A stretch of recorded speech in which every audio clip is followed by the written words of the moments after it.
Okay, so I made a discovery when examining the primes. And this is something that I think is related to Robert Edward Grant's work, actually, regarding the number 31 and it being the number of rotational symmetry necessary to observe, um, infinitely repeating, not necessarily infinitely repeating, but infinite decimal series.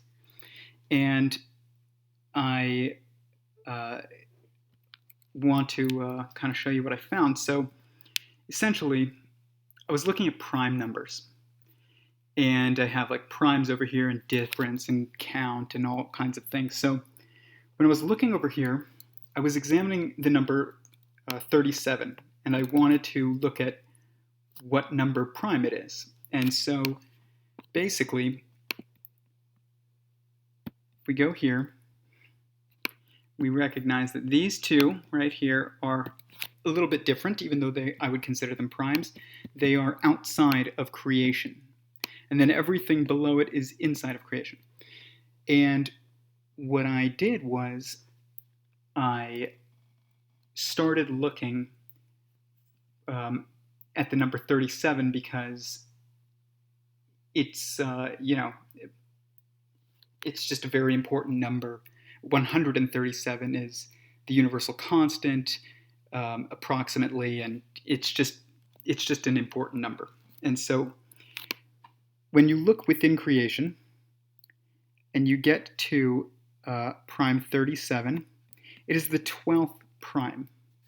What's interesting is that's basically a number used in the imperial system, obviously, and there's 12 hours times 2 in each day. There's 12 inches in a ruler, all kinds of things. But what's interesting is that when you add 0 and 1, which are 0 basically represents infinity and 1 at the same time from two different perspectives, and 1 outside of creation,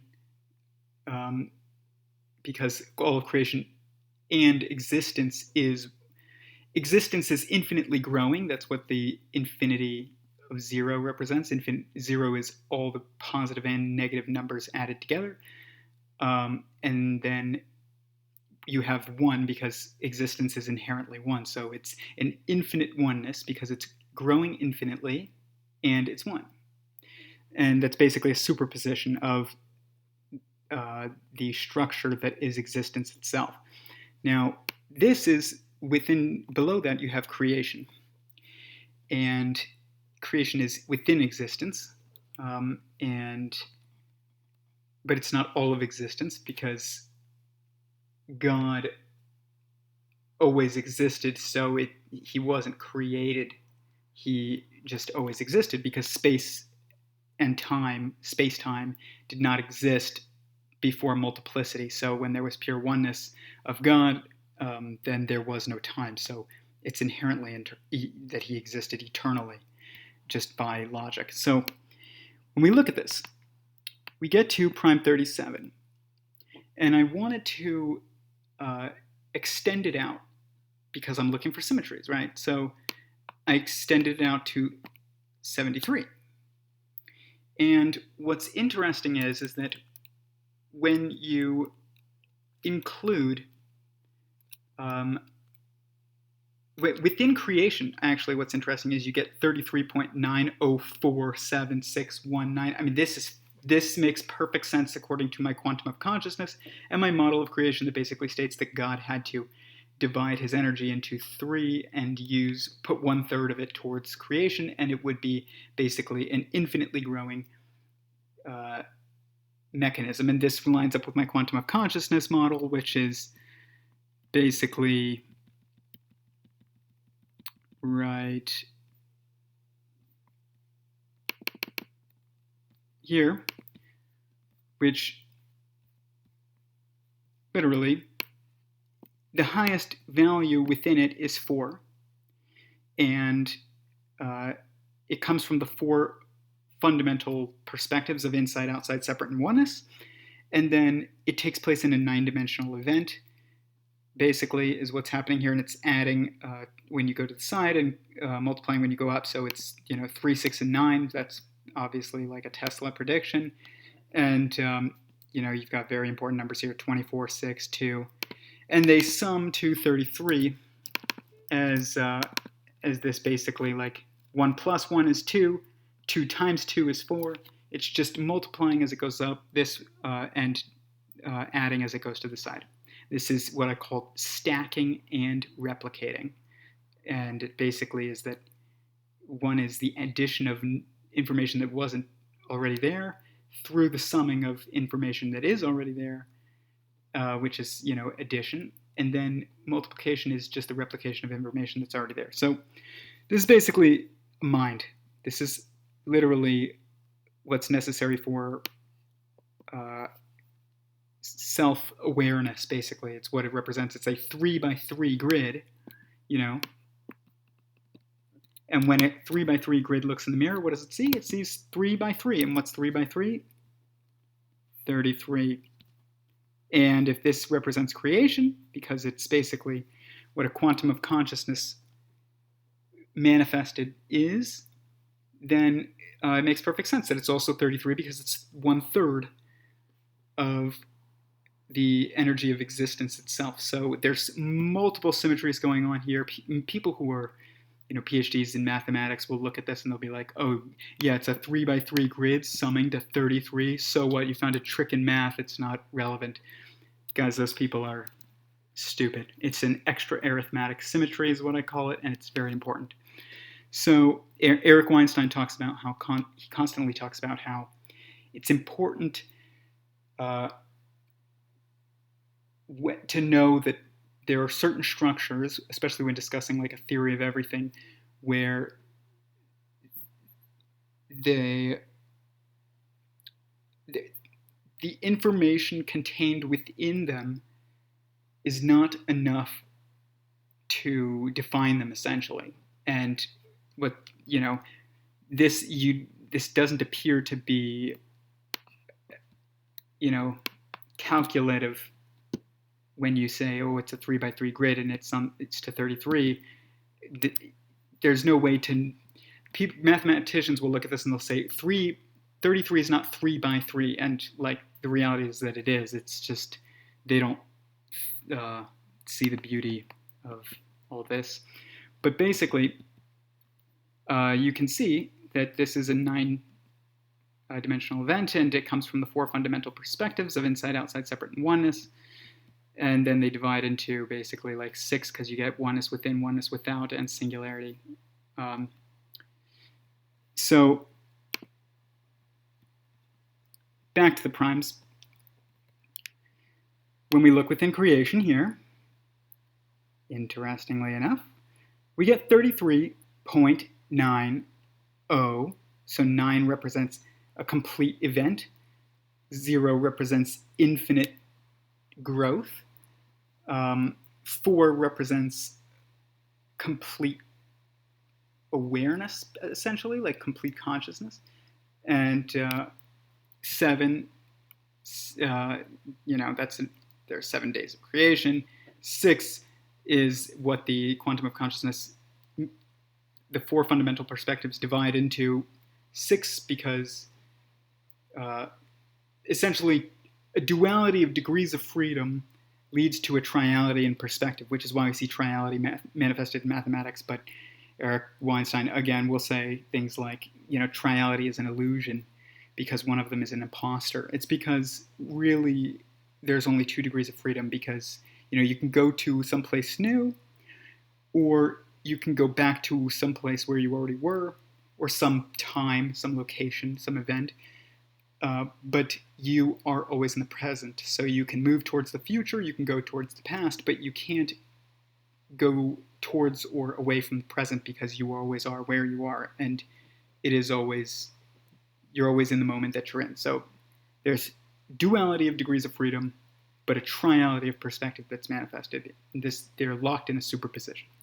So basically, when you look at this, so within creation, I took it to 73 because I was like, wow, I'm looking for symmetry, and 73 is also prime, and it's the inverse of 37. So, interestingly enough, you get 33, 9, 0, 4, 7. I mean, these are 6, 1, 9. I mean, when you sum the quantum of consciousness that I just showed you, the sum of the data within it alone is 19. So if we go back to it, when we highlight all this, you can see right here this is 19. And if you include the initial singularity in which it came from as something, you know, as the original monad of consciousness, I guess you could say, God, that creates the oneness that creates multiplicity via this pattern replicating, then you also get, 7 different perspectives. Even you have one outside, and then within this you have 6, because singularity, oneness within, oneness without, outside, separate, and inside. These are 6 perspectives within a 9-dimensional event, and if you add in the outside perspective, then you get God's perspective, and that is beyond creation. And then there's your 6, there's your 7, and there's your 19. It's fascinating. I mean, so here's where it's related to Robert Edward Grant, though. When you add in 0 and 1, then, interestingly enough, you get 23, which is literally the number of pairs of chromosomes in a human body. And you get 31 as the average. That's a perfect 31. A perfect 31. Guys, if I go like this, okay, I get, look at that, 29.9999999. If I go like this, I mean, I literally get seemingly a decimal pretty much every single time that I try to, test this. I haven't tested every single one, but I mean, literally every single one of these is a decimal, an imperfect number, until you get literally to 73 and you get perfect 31. So I think that this has to do with this rotational symmetry that Robert Edward Grant found. So basically, there's what you're seeing is you're seeing the primes, including the perspective outside of creation, going into creation, reaching 37, and then spinning back around on itself to get 73. And what's really fascinating as well is not only do you get a perfect 31 at this number, and if 4 represents stability and completeness, because there are 4 fundamental perspectives of inside, outside, separate, and oneness, this is literally 3 and 1. I mean, this matches the Christian model. This matches, the idea that there's 4, the tetrahedron. Even it's very interesting. But when you look at the sum is another symmetry, guys. The sum, that's my garage door. Don't worry about it. The sum is 713. So what I take this as is that, in Christianity and in Judaism even, Chabad is like the leading, voices in Judaism essentially, and in real deep Judaism. Chabad is Chokhmah, Bina, and Das, and this is wisdom, knowledge, and understanding. And they're also very concerned with the idea of like thought, speech, and action is how you create. And so when you look at even, the 10 Sefirot, they are arranged with a 1 at the top, and then below that is, 3 columns that form 9, which it also mirrors the quantum of consciousness model that I stated. So especially when you add the one perspective that I showed you that's outside of it. You literally get basically the 10 sphere. So, but this is oneness in the middle of three perspectives of that oneness due to the duality of degrees of freedom. And then, I would assume everybody knows that it says God created the universe essentially in 7 periods. The Hebrew word is yom, which means period. It doesn't mean day. It's just mistranslated. So God created the universe in 7 periods, and from 3 perspectives, and there is oneness between all of us. And so this is fascinating because in order to go from 37, which interestingly enough is also a count of 14, and Eric Weinstein says that basically the observable universe beyond and beyond that, even that the space-time model should be put into the context of what he calls an observerse, which is a 14-dimensional structure that I tried to build, and I think I did, but until he confirms it, I can't absolutely confirm it. It does appear what I built was correct, but it doesn't mean that it's exactly the way he did it.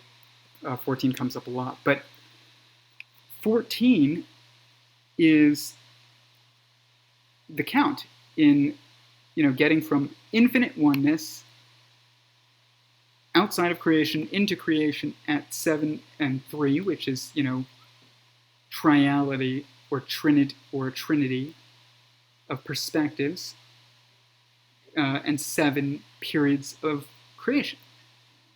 And then you literally have the rest of it, which is, interestingly enough, 9. And it literally, when you sum them, you get 7, 1, 3. I mean, you're going to 37, then you're rotating again to get to 73, and then the sum is literally 7, 1, 3. So oneness between 7 and 3 is basically what you're seeing in this this list of prime numbers. And then you have an average of 31. Perfect average. It's the first time that you get a perfect average other than 3, and that's it. Then after that, you're literally getting, what's interesting again is when you get into the count of 4, which is completeness, that's like you get a sum of 6, so you get from the duality of degrees of freedom, which form the 4 fundamental perspectives, you get 6, which, like I said, in the quantum of consciousness model, again, oneness becomes 3 perspectives, which are oneness within, oneness without, and singularity. And they're in a count of 4, and you get an average of 1.5. 1.5 is fascinating because when I said the universe divides itself and its energy in order to, create, when God divides his energy in order to create, he has to put 1/3 of the energy into creation, because if he's dividing himself by whole numbers because he is himself a singularity, a singular quantum, you can't do it by some random division. It has to be done, by 1 or 2 or 3 or 4. And when you do it by 3, it's the first time that you get a value that is less than, you get a value that can be put into creation that is less than what's left over. So, if he does it by 2, it's half of his energy and half of his energy. And then he can't sustain or have sovereignty over creation. So, and if he divides his energy by 1, then he just, puts all his energy into making 1, which he's trying to make multiplicity to create meaning. So basically, you have to create multiplicity, and in order to do that, you have to be able to sustain multiplicity, and in order to do that, basically, the first number that you are able to do that at and have a stable creation is at 3, because 66% of his energy is left with him, and 33% of the energy goes into creation. Essentially, there's small variances because creation is infinitely growing, so you'll get an infinite series after that 33. But count 4, sum 6, that's perfect. Average 1.5, which is a 2/3, 1/3 pattern, exactly like my creation model, which is, right here. So you can see that this is basically testing to make sure that what is left over is less, what is put into creation, which is over here, is, what is left with him, which is over here, is less than what is put into creation, which is over here. And the first time that you get one where basically what's left over is greater than what he can put in, is at 3. So you get, it returns true, and you kickstart creation. Interestingly enough, that's also 9, stemming from 4, coming from infinite ones, which is 0 and 1. So this is fascinating. I think that it definitely appears like my own research is lining up with Robert Edward Grant. I've been looking for 31 for a while. I found it when you basically take 248 dimensions of E8, you divide it by 8, you get 31, So that's also interesting. But this is even more interesting. They're both relevant, but this is more interesting because you have 23 pairs of chromosomes in the human body. You have an average perfect 31. It's literally the first time that it happens here after the first 3, which, look at this. God divides his perspectives into 3, which is singularity inside, singularity, and then oneness within, and then oneness without, or like Chokhmah Bina Das, or thought, speech, and action. This is because, literally, like I said, he has to divide his energy by 3, so we start to see that. But it's really 2 because it's just creation and creator. But it appears to be 3 because it breaks it down into this 2/3, 1/3 pattern of energy. So basically, you get a count of 3, a sum of 3, but an average of 1. How fascinating is that? What are the odds of that? Probably 100%. So, and at 4, you get stability is reached, and a new is created, and you get a 2/3, 1/3 pattern, which is 1 and 0.5. And you have a sum of 6 within that count of 4. Guys, this couldn't be more perfect in lining up with my quantum of consciousness, and it also seems to be like it could not be more perfect in lining up with Robert Edward Grant's,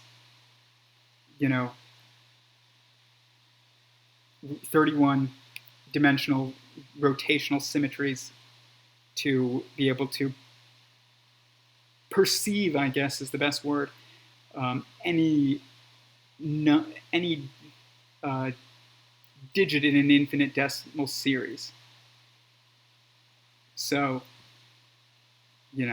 this is amazing. This is a huge discovery. And I don't know if anybody's ever found this before, but, it's at least a rediscovery. So, there you go. I hope Robert Grant takes a look at this, because I think that's, if he doesn't know this already, then he's going to like it. You couldn't get more perfect. 14-dimensional observers, 12 within creation.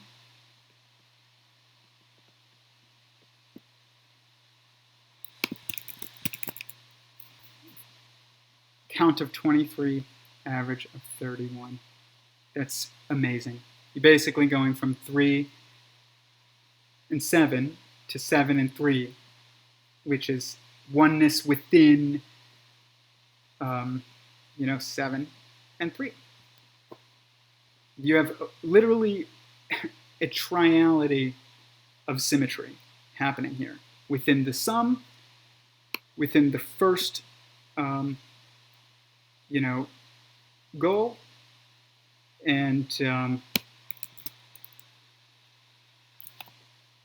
within the 23rd goal. It's fascinating.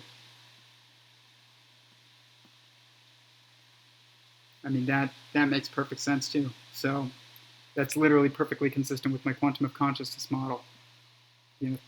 33, 9, infinite, 4, 7, 6, 19. I mean, it's literally exactly the numbers that you find in the quantum of consciousness. There you go. That's what I wanted to share with you guys. Let me know your thoughts.